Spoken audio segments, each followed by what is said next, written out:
எல்லாருக்கும் வணக்கம். நான் உங்களோட Neelu medical centre and diabetic ஃபவுண்டேஷனோட ஃபிசியோதெரபிஸ்ட்டு கவியரசு பேசுகிறேன்.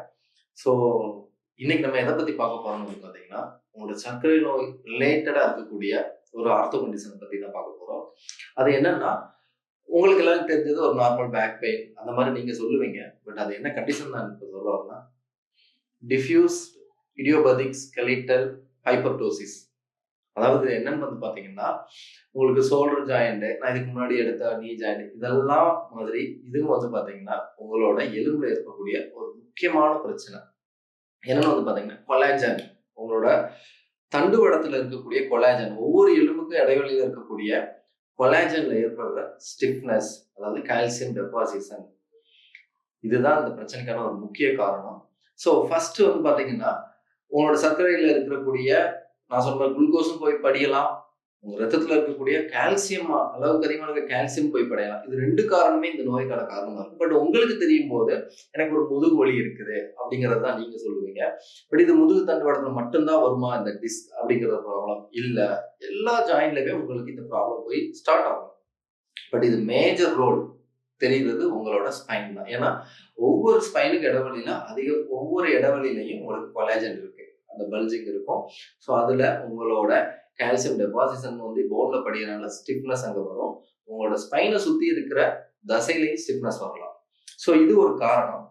இந்த கால்சியம் டெபாசிஷனால என்ன ஆகும் பார்த்தீங்கன்னா, உங்களோட போனும் ஸ்பர், அதாவது உங்க போனும் ஒரு எக்ஸ்ட்ரா லார்ஜ் ஒரு க்ரோத் ஆகலாம். இதுவும் ஒரு காரணம். ஸோ இது உங்களுக்கு ஸ்பைன்ல மட்டும்தான் இந்த டிஸ்க்குங்கிற ப்ராப்ளம் வரும் பார்த்தீங்கன்னா, நாட் ஓன்லி அங்க மட்டும் கிடையாது, உங்களோட உடம்புல எல்லா பகுதியிலுமே வரும்.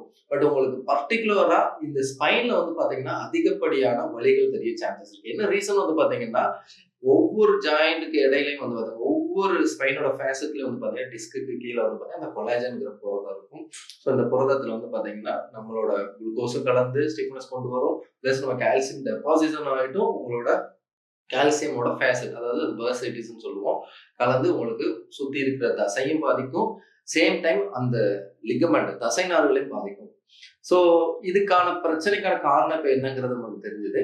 ஸோ இந்த பிரச்சனையில இருந்து எப்படி வெளியே வரலாம், ஸோ இதனால என்னென்ன ப்ராப்ளம்லாம் வரும்னு பார்த்தீங்கன்னா, நீங்க ஜென்ரலைஸ்டா போனீங்கன்னா எனக்கு முதுகு வலி இருக்கு, எனக்கு சின்னதா பேக் பெயின் இருக்கு, அப்படிதான் நீங்க வருவீங்க. பட் அது உங்களுக்கு லோ பேக் பெயின்கான காசஸ் நிறைய இருக்கும். ஸோ அதுல இந்த டிஸ்க் அப்படிங்கிறது இன்னைக்கு இருக்கிற சுகர் பேஷண்ட்ஸ்ல காமன் ஒரு கண்டிஷனா இருக்குது. நீங்க இந்த ட்ரீட் பண்ணலாம். எக்ஸசைஸ் மூலமா கம்பல்சரி நீங்க டீச் பண்ணி நீங்க அதை கம்பல்சரி அதை ரெடியூஸ் பண்ணிட்டு போயிட்டே இருக்கலாம். ஸோ இதுக்கான என்னென்ன எக்ஸசைஸ் அப்படிங்கிறத இப்போ நம்ம அப்கமிங் கண்டினியூஸாக பார்க்கலாம். ஸோ உங்களோட டிஃப்யூஸ் இடியோபதிக் ஸ்கெலிட்டல் ஹைப்பர்டோசிஸை பொறுத்த வரைக்கும் மெயினாக உங்களோட இந்த ஸ்பைன், உங்களோட தண்டுவடம் தான் அதிக பாதிப்படையுது. ஸோ இப்போ நம்ம ஃபஸ்ட்டு எக்ஸசைஸ் என்னென்னு பார்த்தீங்கன்னா, உங்களோட காட் ஆர் பெட்டில் வந்து உங்களோட பொசிஷன் வந்து ஃபஸ்ட்டு பொசிஷன் குப்புறப்படுத்துறீங்க. குப்புறப்படுத்திட்டு நான் உங்களுக்கு லோ பேக் பெயினுக்கு டீச் பண்ண மாதிரி சேம் எக்ஸசைஸ் உங்களோட நெக் மட்டும் ரைஸ் பண்ணுறீங்க வித்து ஷோல்டர் ஸ்லைட்லி எக்ஸ்டென்ஷன். பாருங்கள், neck extension with shoulder slightly extension, அவ்வளோதான். இதே பொசிஷனில் 10 செகண்ட்ஸ் ஹோல்ட் பண்ண போகிறீங்க. 1 2 3 4 5 6 7 8 9 10 டவுன். ஸோ இந்த பொசிஷன் நீங்கள் கரெக்டாக பண்ணுறீங்கன்னா உங்களோட இந்த லம்பார் ரீஜன், நடு முதுகு வந்து பார்த்திங்கன்னா ஒரு டைட்னஸ் இருக்கும், சின்ன ஒரு பெயின் ஃபீல் இருக்கும். ஸோ அந்த பெயின் ஃபீல் பண்ணிங்கன்னா இட்ஸ் கரெக்ட், உங்களோட பொசிஷன் கரெக்டாக இருக்கும். So same again raise your neck, கொஞ்சம் உங்களோட ஷோல்டரை மட்டும் எலிவேட் பண்ணிக்கலாம். Same 1 2 3 4 5 6 7 8 9 10 enough. இது எத்தனை செட்ஸ் அப்படிங்கிறது வந்து பார்த்திங்கன்னா, நான் எப்போ உங்களுக்கு இனிஷியலேருந்து சொன்ன மாதிரியே தான்.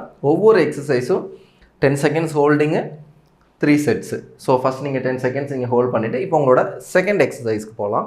ஸோ செகண்ட் எக்ஸசைஸ் என்னென்னா, சேம் இதே பொசிஷனில் இருந்து, இது நம்ம கேட் அண்ட் கேமல் எக்ஸசைஸ் அப்படின்னு சொல்லுவோம். உங்களோட பொசிஷன் என்ன பண்ணுறீங்கன்னா, கை ரெண்டும் பின்னாடி கொண்டு வந்துடணும். ஒரு குழந்தை தவக்கும் போது என்ன பொசிஷன் வருமோ அந்த பொசிஷன் நீங்கள் வந்துடுறீங்க. ஸோ இந்த எக்ஸசைஸ் மட்டும் நீங்கள் கொஞ்சம் ப்ராப்பராக கவனிக்க வேண்டிய விஷயம் ஒரு 2-3 விஷயம் தான்.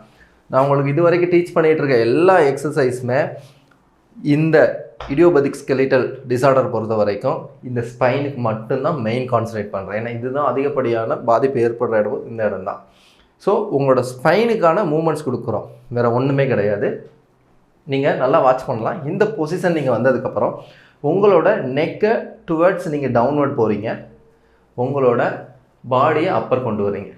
இந்த ஆங்கிள் ஒரு வளைவு மாதிரி உங்கள் உடம்பு தெரியணும். ஸோ இதில் நீங்கள் 10 செகண்ட்ஸ் ஹோல்ட் பண்ணுறீங்க. 1 2 3 4 5 6 7 8 9 10. இப்போ உங்களோட ஸ்பைன் ஃபுல்லி ஃப்ளெக்ஸடில் இருக்குது. இப்போ நீங்கள் கரெக்டாக பொசிஷன் பார்க்கலாம். சேஞ்சிங்க. உங்களோட நெக் டுவர்ட்ஸ் அப்பர்டு வரணும். மேலே பாருங்கள் அப்படியே.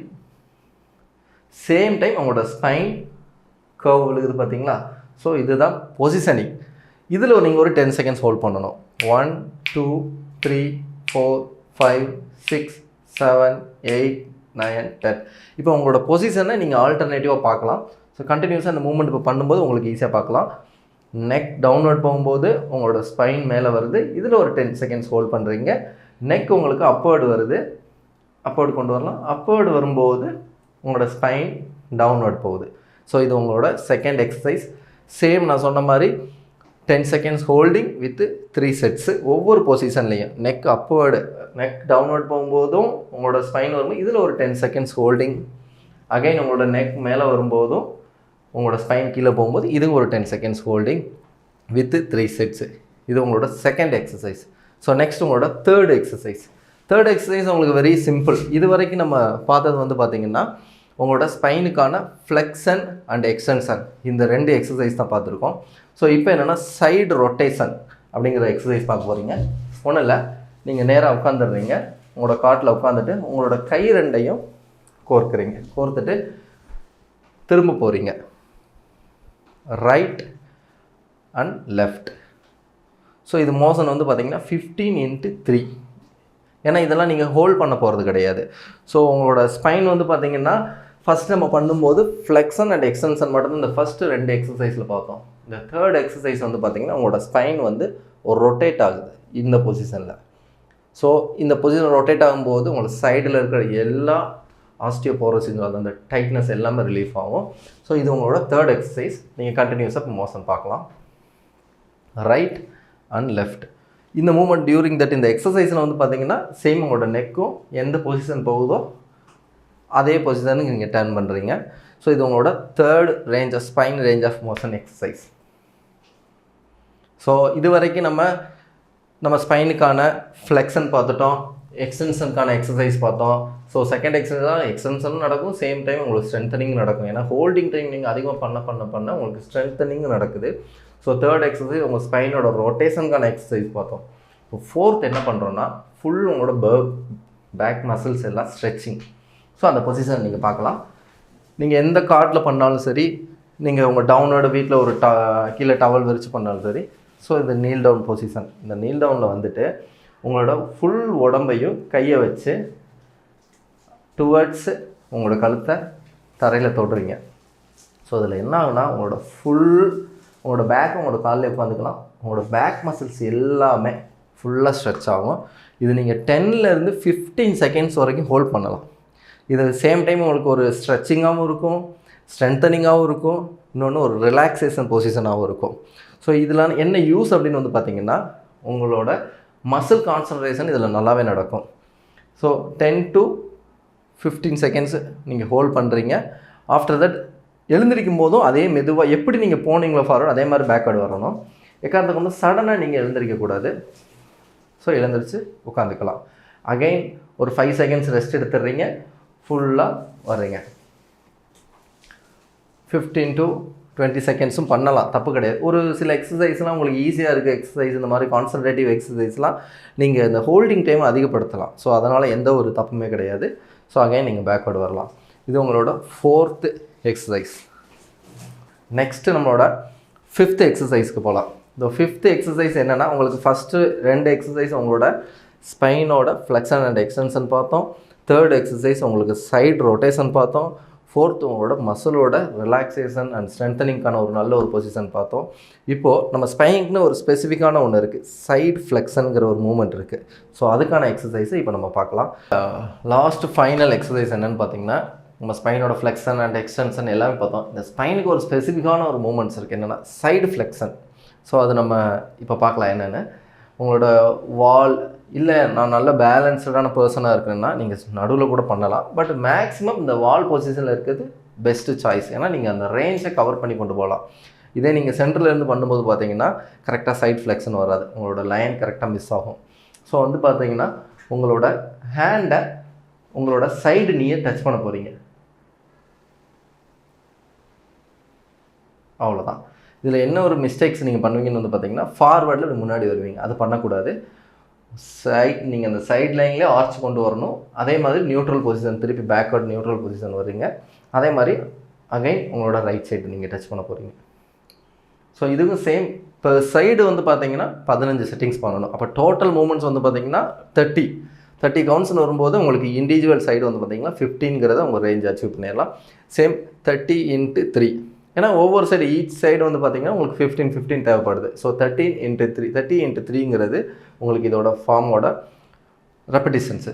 ஸோ இந்த எக்ஸசைஸ்லாம் பண்ணிடலாம். இந்த எக்ஸசைஸ்லாம் பண்ணிவிட்டு டூஸ், அதுக்கப்புறம் டோன்ட்ஸ் என்னென்ன பண்ணக்கூடாது அப்படிங்கிறது ஒரு முக்கியமான ஒன்று. நீங்கள் உங்களோட ஒர்க் ரிலேட்டடாக அதிக நேரம் நின்றுட்டு ஒர்க் பண்ணுறதுக்கு கொஞ்சம் கம்மி பண்ணணும். ஏன்னா நீங்கள் அந்த பெயின் ரெடியூஸ் பண்ணுற வரைக்கும் மேக்ஸிமம் நீங்கள் ஒரு 10 days இதை ஃபாலோ பண்ணும்போதே உங்களுக்கு பெயின் ரெடியூஸ் ஆட்டோமேட்டிக்காக குறைய ஆரம்பிச்சிடும்.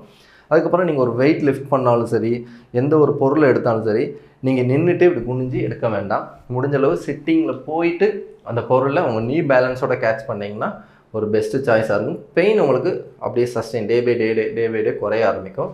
ஸோ இந்த 5 எக்ஸசைஸையும் நீங்கள் லோ பேக் பெயினுக்கு நான் உங்களுக்கு தனியான எக்ஸசைஸ் சொல்லியிருக்கேன். இது பர்டிகுலராக வந்து பார்த்தீங்கன்னா இந்த இடியோபதிக்கு மட்டும் நான் செலக்ட் பண்ணி கொடுக்குற எக்ஸசைஸ். ஸோ இதை நீங்கள் கண்டினியூஸாகவும் நான் சொன்ன மாதிரி கன்சிஸ்டன்சியாகவும் நீங்கள் பண்ணும்போது கம்பல்சரி உங்களோட பெயின் ரெடியூஸ் ஆக சான்சஸ் இருக்கும். ஸோ நீங்கள் இதுக்கு வந்து லம்பார் பெல்ட், ஏன்னா நீங்கள் லோ பேக் பெயின் நினச்சிட்டு, லோ பேக் பெயின்ங்கிறது உங்களோட சென்டர் பார்ட் மட்டும்தான் வரும். பட் இந்த கண்டிஷனை பொறுத்த வரைக்கும் அப்படி கிடையாது. உங்களோட நெக்கில் இருந்து ஃபுல் டவுனோட உங்களோட லம்பார், அதாவது உங்களோட முதுகு பகுதி வரைக்குமே உங்களோட ஸ்பைன் டைட்னஸ் இருக்கும். ஸோ உங்களுக்கு ஃபுல் ஸ்பைனுமே இந்த கண்டிஷனை பொறுத்தவரைக்கும் வலி தெரியும். ஸோ நீங்கள் ஒவ்வொரு பார்ட்டையும் நீங்கள் ஸ்பெசிஃபிக்காக தான் இந்த எக்ஸசைஸை நீங்கள் பண்ண போகிறீங்க. ஸோ கன்சிஸ்டன்சிங்கிறது ரொம்ப முக்கியம். ஸோ தொடர்ச்சியாக அதை நீங்கள் கண்டிப்பாக பண்ணிட்டு வாங்க, கம்பல்சரி ஒரு நல்ல ரிசல்ட் கிடைக்கும்.